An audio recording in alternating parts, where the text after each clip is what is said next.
un accord stratégique de sécurité dans le Sahel.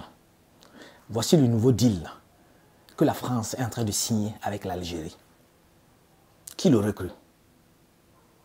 Parce que les différents remous avec la France, les pays de l'AES qui se sont débrouillés pour que la France ne soit plus dans leur espace, cela ne plaît pas aux Français.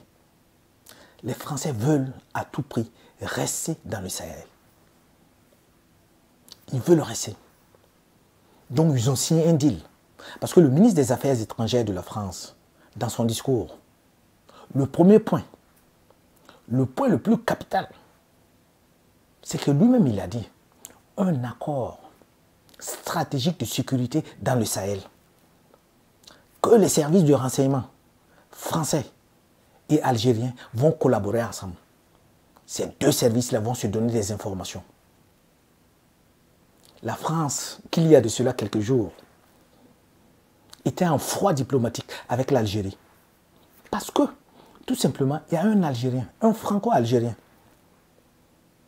qui avait dit, ce franco-algérien a dit que le Sahara occidental, c'est une partie du Maroc. Voilà. Donc aussitôt la France et l'Algérie étaient en froid. Maintenant que les pays de l'AES, tout récemment, ont fait une visite en Russie, le ministère des Affaires étrangères de ces trois pays ont fait une visite au ministre des Affaires étrangères de la Russie. Ils sont revenus avec des accords sécuritaires. Ils sont revenus avec des deals.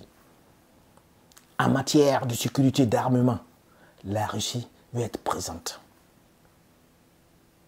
Et comme vous le savez, la France qui a toujours considéré cette partie du monde comme son propre territoire, comme une extension de la métropole, les Français ne veulent pas quitter aussi facilement, non.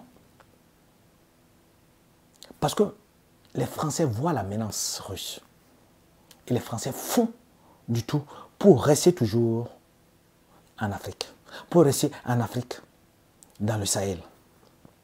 Voilà que la France est en train de sceller un deal avec l'Algérie. En avril, début avril tout récemment, il y a eu une tension entre l'Algérie et un pays membre de l'AES, l'Algérie et le Mali, au niveau de sa frontière, à Tinzaouatine. Les Algériens, l'armée algérienne, reconnaît avoir abattu un drone malien, un drone qui était en surveillance, un drone probablement qui avait recueilli des informations. Donc ce drone a été abattu. Il y a déjà une tension entre l'Algérie et ces trois pays du Sahel. Parce que, il faut également le dire, les Algériens voient un peu cette partie comme une occasion pour eux de pouvoir mettre leur mainmise sur le Sahel. Parce que l'Algérie a une armée forte, a une population. L'Algérie militairement est posée. Et les Algériens, qui justement veulent profiter également du départ des Français de cette zone pour s'imposer militairement. Mais l'AES est en face de l'Algérie. Donc la balance de poids là, peut être rediscutée. Ce n'est pas évident qu'entre l'Algérie et l'AES, ils ne puissent pas s'affronter. Ce n'est pas du tout évident que la puissance militaire de l'AES n'atteint pas ou peut-être même dépasse la puissance militaire de l'Algérie. Donc les Algériens qui voulaient contrôler cette partie voient également que c'est très intéressant pour eux de s'allier aux Français. Mais c'est un accord, chacun a ses objectifs, chacun a son plan. Les Algériens ont leur plan derrière. Les Algériens ont besoin de beaucoup plus de renseignements. Ils ont besoin que les services secrets les donnent des informations, beaucoup plus, pour pouvoir contrôler le Sahel. Mais les Français aussi, qui proposent leur service, c'est une manière de rester toujours dans le jeu. C'est une manière pour eux de ne pas quitter ce gâteau-là. Parce qu'il y a un grand gâteau dans le Sahel. Et les Français veulent leur morceau. Déjà qu'ils avaient leur morceau, ils en ont abusé. Ils ont découpé ce gâteau comme ils voulaient.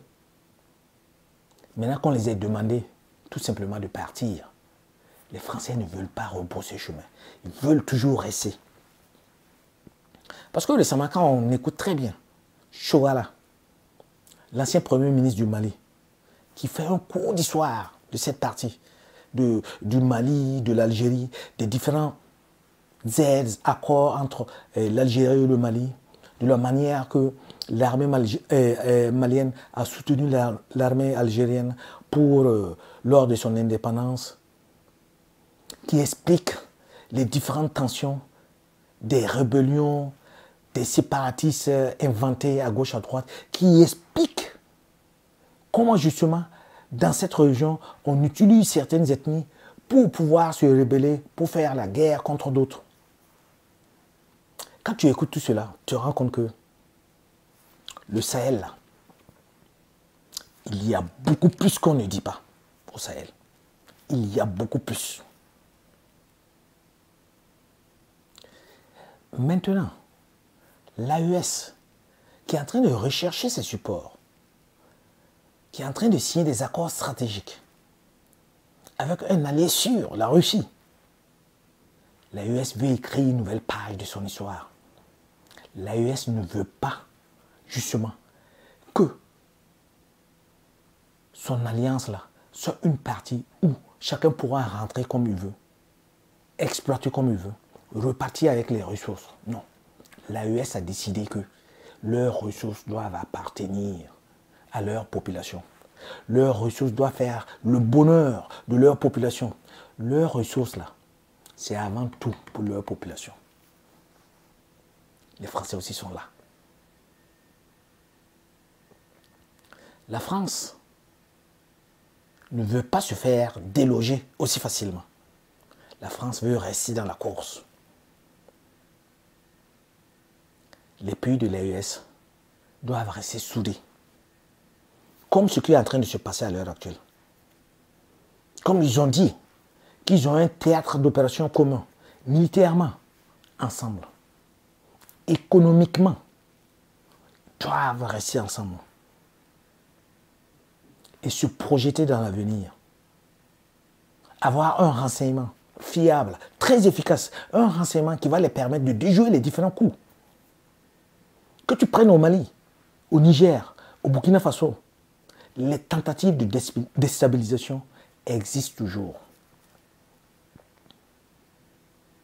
Donc l'AES doit rester vigilant. L'AES doit rester vigilante. Être préparé, être aguerri pour pouvoir répondre à n'importe quelle menace. Vive l'AES. Vive l'AES.